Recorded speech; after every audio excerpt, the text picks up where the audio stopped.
Olá, meu amigo, olá, minha amiga, eu sou o Saulo Monteiro e está começando mais um episódio do nosso Café com o Espiritismo. Eu quero saber, como sempre desejo, como você está hoje, hein?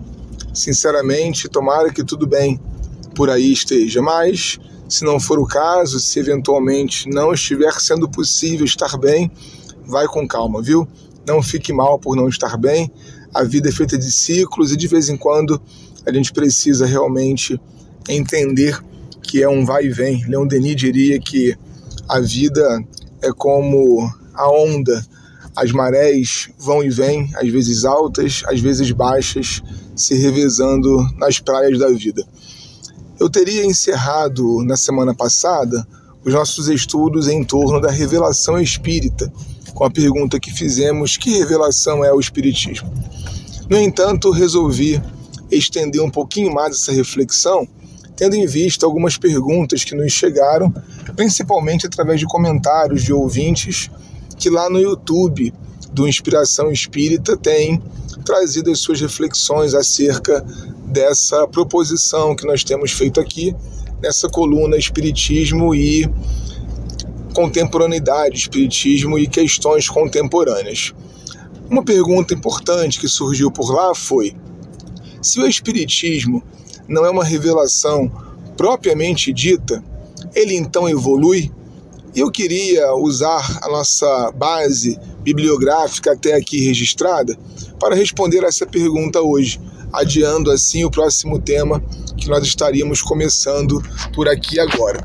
Com certeza o Espiritismo evolui.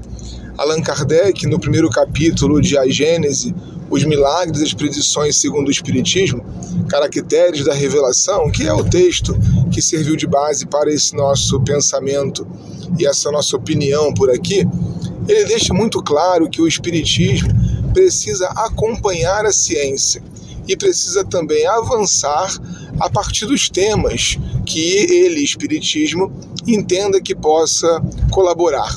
É bem verdade que muitas coisas não são objeto do Espiritismo. O Espiritismo não precisa resolver tudo. O Espiritismo não é uma espécie de resposta pronta para todo e qualquer problema humano. Mas, por outro lado, como uma teoria da realidade, o Espiritismo deseja, sim, acompanhar o seu tempo. O tempo em que o Espiritismo surge não é mais o tempo em que nós estamos vivendo ele. Então, o Espiritismo de ontem, ele sim, com certeza, não é o mesmo que o Espiritismo de hoje.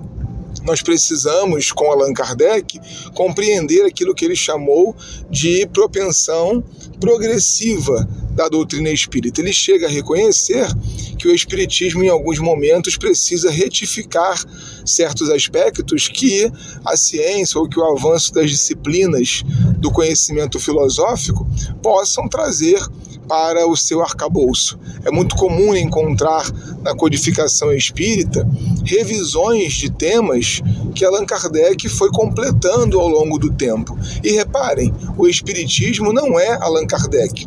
Allan Kardec não é o Espiritismo. Allan Kardec é uma espécie de porta que se abre para estudos mais complexos sobre os mortos e as relações deles com os encarnados, com a matéria. Esse é o objeto que a mediunidade faz, então, ser filosofia mais adiante. Mas nós não dependemos exatamente dos livros de Allan Kardec para fazer espiritismo. Precisamos criar métodos que se adequem ao século que nós estamos, o século XXI, que possam dar continuidade aos estudos que Allan Kardec veio fazendo. Alguns irmãos e irmãs têm questionado em outros episódios meus sobre as opiniões que eventualmente são expressas aqui, que não podem ser entendidas como necessariamente a ideia espírita. Isso é muito importante, é um debate bastante amplo.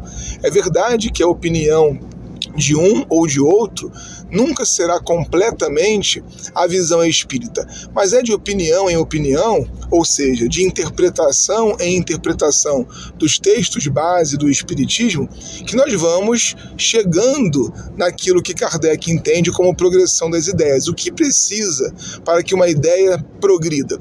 Precisamos, em primeiro lugar, de uma perspectiva filosófica, reconhecer que a ideia não está completa. Reconhecer, portanto, que existe a possibilidade de erros na visão que temos daquele tema. Quando nós achamos que encontramos a verdade toda, inteira, com certeza nós nos fechamos para avanços que ficam então impossíveis, porque eu já tenho a verdade. Quando, ao contrário, eu reconheço que aquilo que eu entendi pode mudar, que aquilo que eu entendi pode avançar para um outro aspecto, ou pode se desdobrar daquele mesmo aspecto, então eu estou com o espírito científico de quem espera o avanço da ideia, de quem conta com o tempo, com a ciência, com a filosofia, para a testagem daquela ideia. O espiritismo não só evolui, como precisa evoluir.